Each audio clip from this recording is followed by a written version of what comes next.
सुबह के करीब 10 बजे थे। मुंबई के सबसे आलीशान और मशहूर होटल द ग्रैंडियर इंपीरियल के शानदार दरवाजे की ओर एक बुजुर्ग व्यक्ति धीरे धीरे बढ़ रहे थे। उनका नाम था राजेंद्र सिंह राठौड़। उन्होंने साधारण से कपड़े पहने हुए थे और उनके हाथ में एक पुराना सा कपड़े का झोला था। लेकिन जैसे ही वह होटल के भव्य गेट पर पहुंचे, वहां तैनात गार्ड की त्योरियां चढ़ गईं। उसने सामने आकर रास्ता रोकते हुए कहा, बाबा आप यहाँ कहाँ, क्या काम है? राजेंद्र सिंह ने शांत मुस्कान के साथ कहा, बेटा मेरी यहाँ एक बुकिंग है, बस उसी के बारे में जानना था। गार्ड अपने साथी को देखकर हंसा। अरे सुनो तो, बाबा कह रहे हैं कि इनकी यहाँ बुकिंग है। फिर राजेंद्र सिंह से बोला, बाबा आपसे कोई भूल हुई है, शायद किसी ने आपको गलत पता दे दिया है, क्योंकि ये होटल बहुत महंगा है। यहाँ बड़े बड़े साहब लोग आते हैं, कोई आम आदमी इसका खर्चा नहीं उठा सकता। इतने में होटल की रिसेप्शनिस्ट प्रिया शर्मा ने यह बातचीत सुन ली। उसने अपनी नजरें राजेंद्र सिंह पर डाली, सिर से पांव तक उन्हें देखा और उसके होठों पर एक व्यंग्यात्मक मुस्कान तैर गई। वह मुस्कान स्वागत की नहीं, बल्कि ताने और उपेक्षा की थी। प्रिया ने कहा, बाबा मुझे नहीं लगता कि आपकी कोई बुकिंग इस होटल में होगी, ये बहुत महंगा है, शायद आप गलत जगह आ गए हैं। राजेंद्र सिंह ने उसी सहजता से जवाब दिया,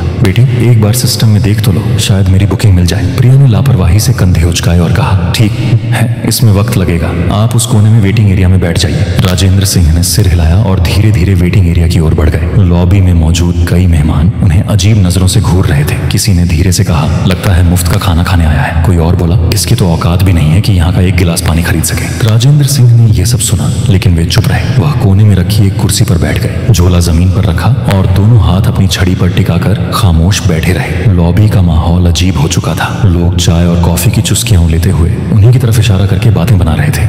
1 घंटे तक वह यूं ही बैठे रहे, कभी घड़ी देखते, कभी रिसेप्शन की तरफ नजर डालते। उन्हें उम्मीद थी कि कोई आएगा और कहेगा, हाँ बाबा आपकी बुकिंग है, लेकिन ऐसा नहीं हुआ। राजेंद्र सिंह ने धीरे से कुर्सी का सहारा लिया और खड़े हो गए। उन्होंने रिसेप्शन की तरफ देखा और कहा, बेटी अगर तुम व्यस्त हो तो अपने मैनेजर को बुला दो, मुझे उनसे कुछ जरूरी बात करनी है। प्रिया ने मन ही मन सोचा, अब इसे मैनेजर से भी मिलना है। फिर उसने अनमने ढंग से फोन उठाया और होटल मैनेजर समीर मल्होत्रा को कॉल लगाया। उसने कहा, सर एक बुजुर्ग आपसे मिलना चाहते हैं। समीर ने दूर से राजेंद्र सिंह को देखा और फोन पर हंसते हुए कहा, क्या ये हमारा कोई गेस्ट है? मेरे पास फालतू लोगों के लिए वक्त नहीं है, उसे बैठने दो, थोड़ी देर में खुद चला जाएगा। प्रिया ने वही आदेश दोहराया और राजेंद्र सिंह को और थोड़ी देर बैठने को कहा। राजेंद्र सिंह ने गहरी सांस ली और फिर से उसी कोने की कुर्सी पर बैठ गए। सारी नजरों का बोझ उनके कंधों पर था, लेकिन उनकी आंखों में अब भी वही सब्र था, मानो कह रहे हो, सच को छिपाया जा सकता है पर रोका नहीं जा सकता। तभी वहां एक छोटा कर्मचारी आया, नाम था रोहन वर्मा। वह होटल का बेल बॉय था। उसने राजेंद्र सिंह को देखा। लॉबी में सब उनका मजाक उड़ा रहे थे, लेकिन रोहन की आंखों में उनके लिए सम्मान था। वह धीरे से पास आकर बोला, बाबा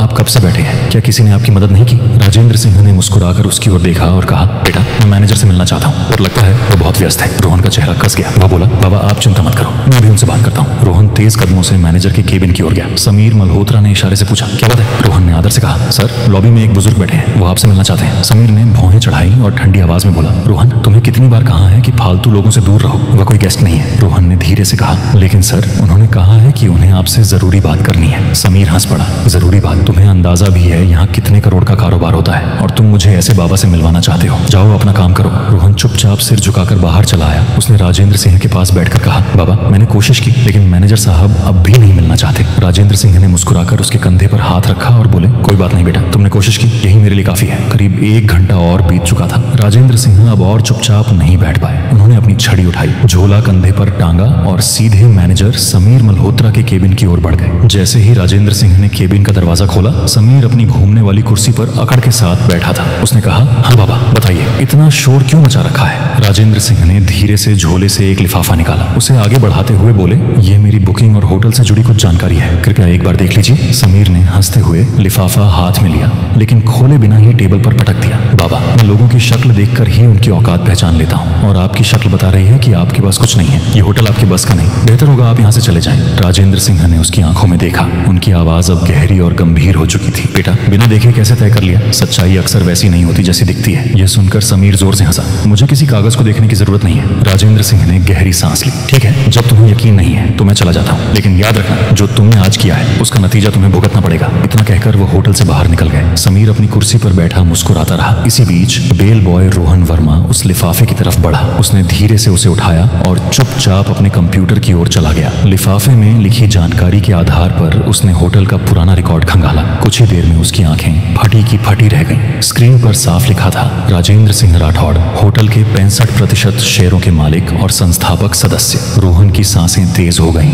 वह रिपोर्ट का प्रिंट लेकर भागता हुआ मैनेजर के केबिन में पहुंचा। सर, ये रिपोर्ट देखिए, ये वही बुजुर्ग हैं, ये हमारे होटल के असली मालिक हैं। समीर ने रिपोर्ट को बिना पढ़े ही वापस रोहन की ओर धकेल दिया। मुझे ये सब बकवास नहीं चाहिए। ये होटल मेरी मैनेजमेंट स्किल से चलता है, किसी पुराने बाबा की दान दक्षिणा से नहीं। अगली सुबह का नजारा बिल्कुल अलग था। होटल में एक अजीब सी हलचल थी। 10:30 बजते ही होटल के मुख्य द्वार से वही साधारण कपड़ों वाले बुजुर्ग राजेंद्र सिंह राठौड़ अंदर आए। लेकिन इस बार वह अकेले नहीं थे। उनके साथ एक सूट बूट पहना हुआ अधिकारी था, जिसके हाथ में एक ब्रीफकेस था। कल जिन्हें सबने अनदेखा किया था, आज वही शख्स किसी सम्राट की तरह होटल में प्रवेश कर रहे थे। राजेंद्र सिंह ने सीधे हाथ से इशारा किया। मैनेजर को बुलाओ। आवाज में अब कोई नरमी नहीं, बल्कि एक आदेश की कठोरता थी। थोड़ी ही देर में समीर मल्होत्रा बाहर आया। उसके चेहरे पर हल्की घबराहट थी। वह आधा मुस्कुराकर बोला, जी बोलिए बाबा, आज फिर आ गए। राजेंद्र सिंह ने उसकी आंखों में देखा और ठंडी आवाज में कहा, समीर मल्होत्रा, मैंने कल ही कहा था तुम्हें अपने कर्मों का नतीजा भुगतना पड़ेगा। आज वह दिन आ गया है। उनके साथ आए अधिकारी ने ब्रीफकेस खोला, उसमें से एक मोटी फाइल निकाली और सबके सामने टेबल पर रख दी। उसने जोर से कहा, ये डॉक्यूमेंट साफ बताते हैं कि इस होटल के 65% शेयर श्री राजेंद्र सिंह राठौड़ के नाम पर है। इस होटल के असली मालिक यही हैं। पूरा स्टाफ स्तब्ध रह गया। रिसेप्शनिस्ट प्रिया के हाथ कांपने लगे। राजेंद्र सिंह की आवाज अब तेज और दृढ़ थी। समीर मल्होत्रा,